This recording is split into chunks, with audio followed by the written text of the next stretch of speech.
अस्सलामुअलैकुम दोस्तों। 1914 में वर्ल्ड वार 1 शुरू हुई, जिसने उस्मानी सल्तनत को शिकस्त के बाद टुकड़ों में तकसीम कर दिया था। यह इलाका जिसमें आजकल इसराइल और फ़लस्तीन मौजूद हैं, ये बरतानिया के हिस्से में आया। इसके साथ ही दुनिया भर में मौजूद यहूदियों ने बड़े पैमाने पर इस इलाके में नकल मकानी शुरू कर दी। बरतानवी हुकूमत ने इन यहूदियों की बहुत हौसला अफजाई की। यहूदियों ने यहाँ के मकामी लोगों से ज़मीनें खरीदना शुरू कर दी और देखते ही देखते इस खित्ते में काबिज होते नज़र आए। फिर सेकंड वर्ल्ड वार शुरू हुई और फिर ख़त्म भी हो गई। बरतानिया सेकंड वर्ल्ड वार के बाद बहुत कमज़ोर हो गया था, इसलिए बरतानिया ने यह फ़ैसला किया कि ये ज़मीन इन मकामी लोगों के हवाले कर दी जाए।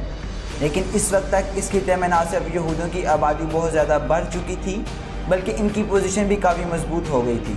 1948 में यहूदियों और फ़लस्तीनियों के दरमियान जंग छिड़ जाती है और मामला अक़वाम मुत्तहिदा तक पहुँच जाता है। अक़वाम मुत्तहिदा ने इस खित्ते को 2 हिस्सों में तकसीम कर दिया, एक हिस्सा यहूदियों के लिए, एक फ़लस्तीनियों के लिए। ये सफ़ेद रंग का इलाका यहूदियों को दे दिया गया और सब्ज़ फ़लस्तीनियों को।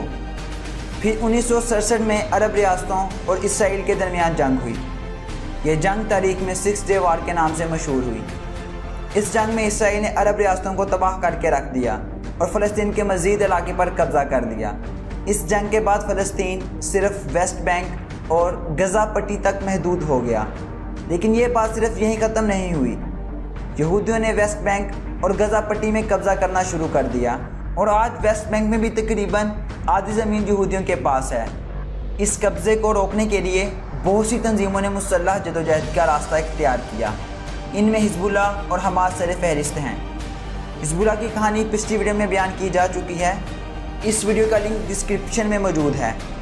इस वीडियो में हम हमास की कहानी को डिस्कस करेंगे। वैसे हिज़्बुल्लाह की तरह हमास भी एक मुसल्लह गिरोह होने के साथ साथ एक पॉलिटिकल पार्टी भी है। गज़ा पट्टी पर 2007 से लेकर अब तक हमास की हुकूमत है और इसके वज़ीर आज़म इस्माइल हानी हैं। हमास की बुनियाद 1987 में शेख अहमद यासीन, अब्दुल अज़ीज़, महमूद ज़हर समेत 4 और लोगों ने रखी। हमास का बुनियादी मकसद इसराइल से फ़लस्तीन के इलाके वापस हासिल करना है। हमास हालांकि एक सुन्नी गिरोह है, मगर फिर भी हिज़्बुल्लाह और ईरान की भरपूर हमायत हासिल है।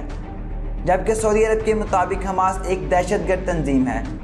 पिछले दिनों सऊदी अरब और कतर के दरमियान होने वाला तनाज़ा भी हमास की वजह से हुआ था, क्योंकि कतर हमास की हिमायत करता है और हमास को एक फ्रीडम फाइटर समझता है। अमेरिका, इसराइल, ऑस्ट्रेलिया, सऊदी अरब और मुत्तहिदा अरब अमारात के मुताबिक हमास एक दहशतगर्द तंजीम है, जबकि रूस, चाइना, ब्राज़ील, इंडिया, पाकिस्तान, तुर्की हमास को दहशतगर्द नहीं समझते। 2016 में यूरोपीय यूनियन की अदालत ने भी हमास का नाम दहशतगर्दों की लिस्ट से निकाल दिया था। इसके अलावा कुछ यहूदी एक्टिविस्ट भी हमास को दहशतगर्द तंजीम नहीं समझते। Do you think of Hamas as a terrorist organization? I think of the United States government as a terrorist organization. What's your opinion of Hamas, the ruling party in Gaza? They're no aimed. They're definitely not aimed. Would you say they're terrorists? I wouldn't go there. I wouldn't go there. It would depend on how terrorism is defined. Bhagat Singh और टीपू सुल्तान को अंग्रेज दहशतगर्द कहते थे, मगर तारीख ने साबित किया कि वो फ्रीडम फाइटर्स थे। इसी तरह नेल्सन मंडेला ने भी मुसल्लह जदोजहद की। नेल्सन मंडेला को भी इस वक्त की हुकूमत ने दहशतगर्द करार दिया, मगर वक्त ने इन्हें एक अजीम लीडर करार दिया। इसी तरह आज नहीं तो आने वाले वक्त में हमास भी फ्रीडम फाइटर ही समझी जाएगी। हमास ने 2001 से लेकर 2004 तक इसराइल पर 425 हमले किए, जिनमें 400 से ज़्यादा हलाकतें हुई। इसके अलावा हमास ने 2001 से लेकर 2008 तक इसराइल पर 3000 कासिम मिसाइल फायर किए। इसराइल की दफाई निज़ाम बहुत मजबूत और जदीद है।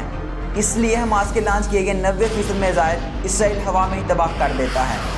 सिर्फ 10% मिसाइल इसराइली हदूद में दाखिल हो पाते हैं।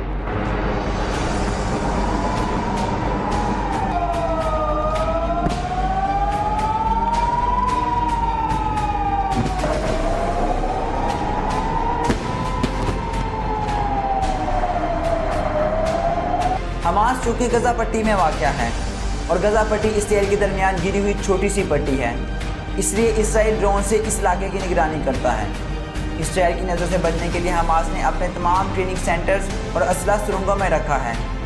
ये सुरंगें इतनी लंबी होती हैं कि अक्सर इसराइल के अंदर तक पहुँच जाती हैं। इन्हीं सुरंगों के ज़रिए हमास इसराइली फौजियों पर हमले करती है और जब रॉकेट लॉन्च करना हो तो वो भी इन्हीं सुरंगों से किया जाता है। हमास को इसराइल के खिलाफ अभी तक कोई बड़ी कामयाबी